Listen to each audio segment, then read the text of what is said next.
Bonsoir François Fillon, merci Bonsoir. beaucoup de nous accorder cette interview à quelques minutes de votre meeting à Toulouse aujourd'hui.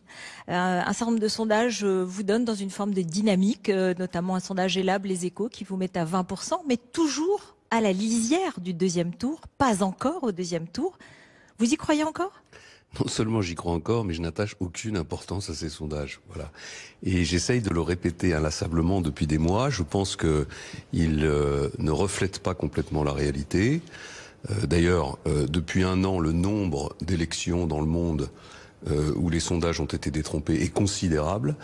Je ne sais pas à quoi ça tient. Je pense que ça tient pour une part au comportement des électeurs qui sont de plus en plus joueurs avec les sondages. Et moi, ce que je ressens sur le terrain, c'est une mobilisation qui monte et c'est des Français de droite et du centre qui ont compris que le seul projet qui permettait l'alternance, c'était le mien. Voilà.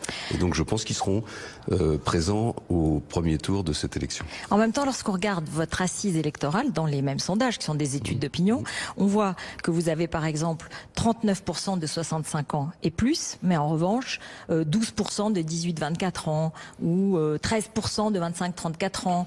Et est-ce que ça va pouvoir vous manquer d'avoir des catégories jeunes, actives, mais plutôt des retraités ? Est-ce qu'on peut être président de la République en s'adressant à une seule partie de la société ? Tout ça, naturellement, sur des échantillons de 600, de 700 personnes. À la fin, ce qui compte, c'est de gagner les élections. Voilà. Parce que quand vous gagnez les élections, ça veut dire que vous avez réuni 50,01% des Français. Et donc, sur ces 50,01% des Français, il y aura sans doute quelques jeunes quand même.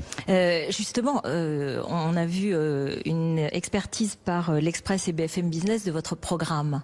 Et il compare les programmes et il voit que dans votre programme, il y a un bon résultat à la fin du quinquennat en termes de baisse du chômage, près de 2 points en moins. En revanche, il y a un effet récessif dès le début, une baisse de la croissance, car vous proposez des économies très fortes et un effet récessif. Est-ce que ça va pas toucher notamment les jeunes ? Non, ce qui va toucher les jeunes, c'est le chômage qui va diminuer. L'objectif de mon projet, non, c'est pas si ça marche. Ce que dit l'étude de l'Express, c'est que le seul programme qui fait vraiment baisser le chômage, c'est le mien. Et c'est bien toute le fond, le sens du projet que je défends. C'est un projet de rupture, c'est un projet qui veut rompre avec toutes les politiques qu'on a conduites en matière fiscale, en matière sociale depuis très longtemps, notamment par la puissance du changement, parce que ce que je constate, c'est que les pays qui ont fait ça sont au plein emploi aujourd'hui. L'Allemagne 3,9%, nous 10% de chômage.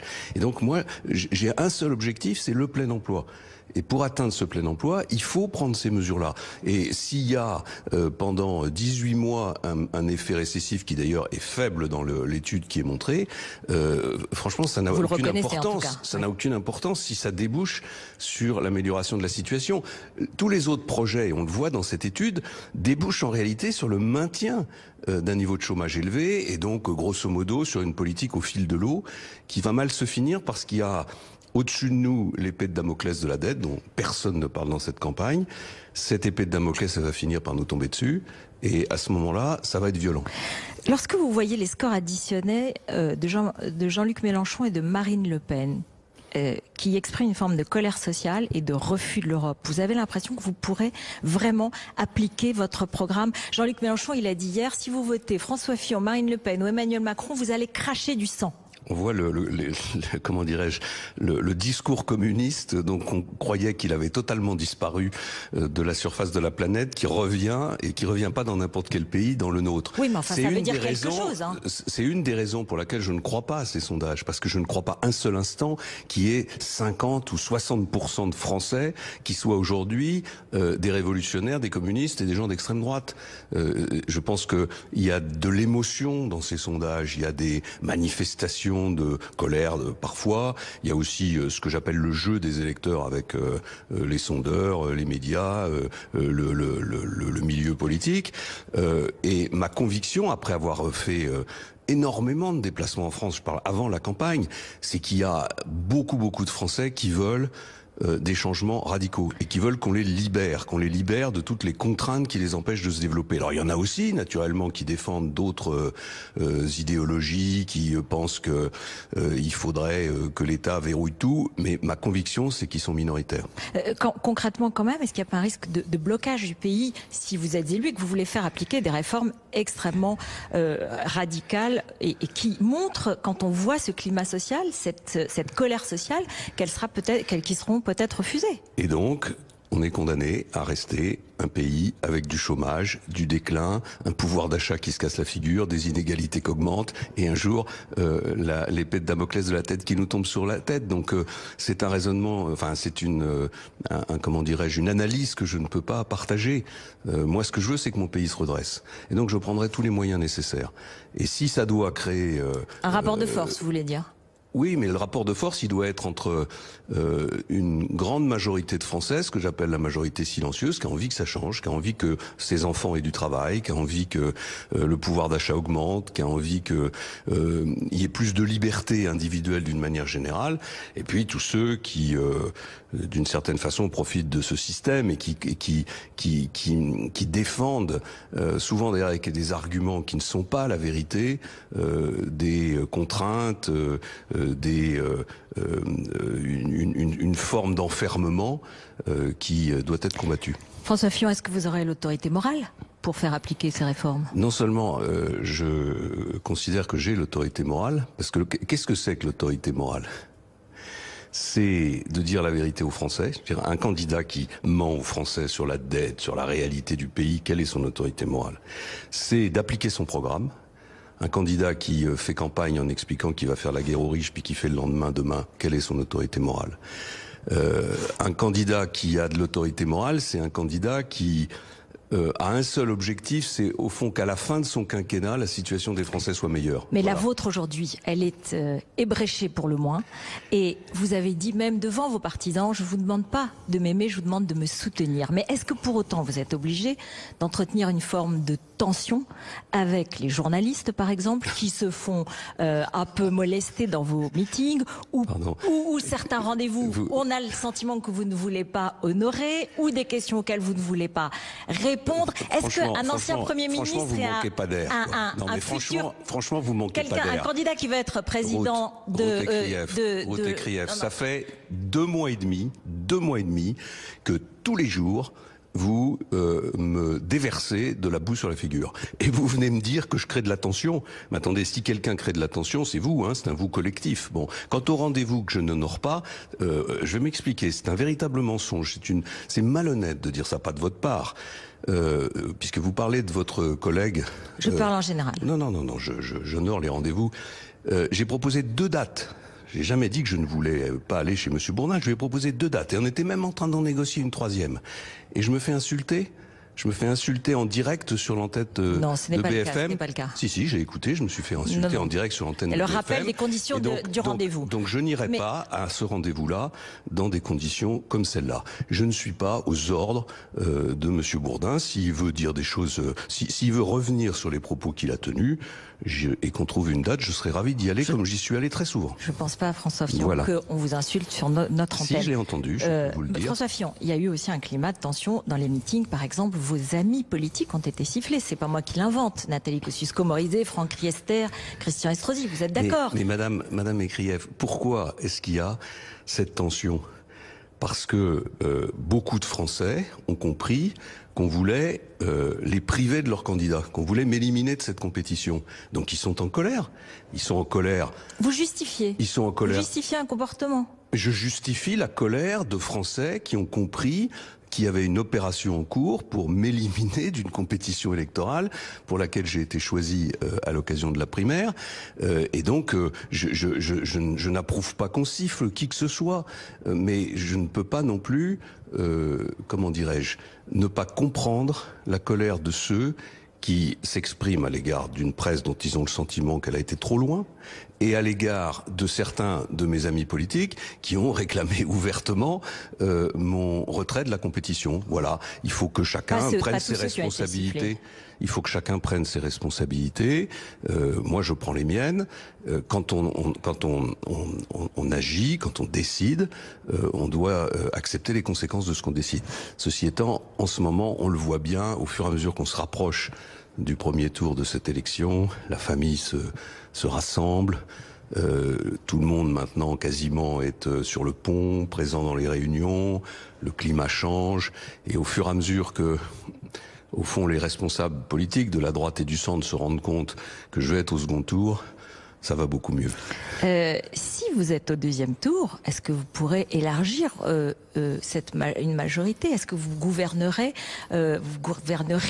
avec une majorité étroite? Par exemple, Emmanuel Macron réagit lorsque vous dites que vous aurez une majorité solide. Il dit mais non, il y aura la moitié des frondeurs, parce qu'on voit bien que ce camp est divisé.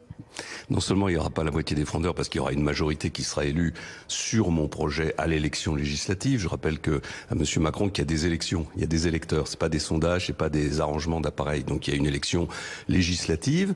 Les candidats vont défendre un projet, qui est le projet que nous avons construit ensemble. Donc ils seront élus sur ce projet, ils auront un mandat. Mais moi je vais beaucoup plus loin. Je dis depuis le début que je veux élargir, que je veux que mon gouvernement comporte des hommes et des femmes issus de la société civile qui viennent apporter des compétences nouvelles. Et je dis pas ça depuis 15 jours, je dis ça depuis des mois et des mois. Et d'ailleurs, j'ai commencé à en faire entrer dans le dispositif de campagne. Et donc la majorité que je proposerai aux Français, ça sera non seulement la droite et le centre, mais ça sera une majorité élargie à des compétences et à des talents extérieurs. Mais peut-être qu'une partie de la gauche ne votera pas pour vous face à Marine Le Pen, dans le climat actuel. Si cette partie de la gauche fait ce choix-là, ça montre qu'elle a vraiment des convictions très ancrées. Très ancrées. Voilà. Vous tendriez la main à Emmanuel Macron ? Mais je tendrai la main à tous ceux qui voudront se rassembler derrière mon projet, derrière ma candidature, bien sûr.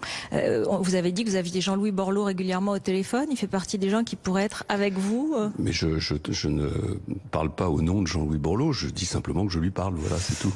Mais ça veut dire qu'il pourrait vous rejoindre d'une façon ou d'une autre ? C'est à lui qu'il faut poser la question. Invitez-le. On va lui en parler, effectivement. Je voudrais revenir juste sur vous avez évoqué un cabinet noir, des ordres politiques qui auraient été donnés contre vous. Bien sûr. Est-ce que c'est parce que peut-être ça existait déjà quand vous étiez Premier ministre et à l'Élysée ou à Matignon, et que d'une certaine façon c'est familier comme structure pour vous ? Jamais vous n'avez entendu la moindre rumeur sur le fait que le Premier ministre, entre 2007 et 2012, serait intervenu dans quelque affaire que ce soit. Jamais. Jamais. Donc je vous assure qu'il n'y a jamais eu à Matignon la moindre tentation... À l'Élysée ? Quand vous étiez Premier ministre, la moindre tentation d'influencer les affaires judiciaires. À l'Élysée ? Ce que je dis aujourd'hui, c'est que cette opération ne peut pas ne pas avoir reçu le soutien de services de l'État. Pour une raison simple, c'est que... Ça existait déjà à l'Élysée, vous savez comment ça se passait, c'est ça ? Je n'ai pas dit ça, je parle de ce que je connais. Justement, vous saviez ce qui se passait à l'Élysée aussi. Et de toute façon, ça n'excuserait rien du tout. C'est trop grave de penser qu'il y a à la tête de l'État des hommes ou des femmes qui instrumentalisent la justice, qui donnent des dossiers aux uns ou aux autres, qui cherchent au fond à compenser par des affaires judiciaires, notamment, leur incapacité à gagner les élections. C'est une atteinte à la démocratie qui est extrêmement grave. François Fillon, donc c'est quelque chose sur lequel je vais me pencher avec beaucoup d'attention. Justement, est-ce que vous voulez réformer, par exemple, le Conseil supérieur de la magistrature et couper tous les liens entre l'exécutif et les procureurs ? Je suis prêt à aller très loin dans les réformes. C'est-à-dire, par exemple, concrètement ? Je suis prêt à aller très loin dans les réformes dans ce domaine-là. Et je prendrai le temps, naturellement, d'abord de voir comment tout ça s'est passé, et de proposer une réforme qui assure non seulement l'indépendance de la justice, mais la séparation des pouvoirs, y compris avec le pouvoir législatif, qui a le droit aussi à cette séparation qui a été totalement bafouée s'agissant des accusations. Mais y compris avec l'exécutif. Bien sûr. Et donc une réforme du Conseil supérieur de la magistrature que vous aviez refusée jusqu'à présent. Non, oui. Non. Enfin, il y a eu des avancées. Il y avait aussi des propositions qui avaient été faites pour réformer la procédure pénale, pour en tout cas, modifier vous pouvez le l'envisager. rôle du juge d'instruction. Je suis tout à fait prêt à l'envisager. En tout cas, je suis prêt à prendre toutes les mesures qui permettront à l'avenir de faire en sorte que ce que je viens de connaître, et qui a été connu par d'autres dans le passé, ne se reproduise pas. François Fillon, François Hollande a dit qu'il se prononcerait entre les 2 tours et il a dit qu'il pensait que c'était bien qu'il y ait du renouvellement et que cette campagne globalement sentait mauvais et qu'il s'en inquiétait. Comment réagissez-vous ? C'est vrai qu'il est très bien placé pour faire des commentaires. C'est le premier président de la Ve République qui ne peut même pas se représenter tellement il est en situation d'échec. Et il a une énorme responsabilité, notamment une responsabilité morale pour les raisons que j'évoquais tout à l'heure. Il a trompé les Français sur son projet, il a été inefficace, il a commis des fautes graves, notamment en communiquant à des journalistes des documents en secret défense. Enfin, c'est un échec politique, moral, et économique naturellement, complet. Voilà. Donc franchement, qui garde ses leçons pour lui. Je pense qu'ailleurs que même le candidat qu'il souhaite soutenir se méfie de ce soutien. C'est-à-dire ? Emmanuel Macron. Vous en êtes sûr ? Il nous a dit hier qu'il n'avait aucun lien avec lui. Oui, c'est ce que je dis, il se méfie de ce soutien. C'est bien ce que je vous dis. Merci beaucoup, merci François Fillon. C'est moi qui vous remercie.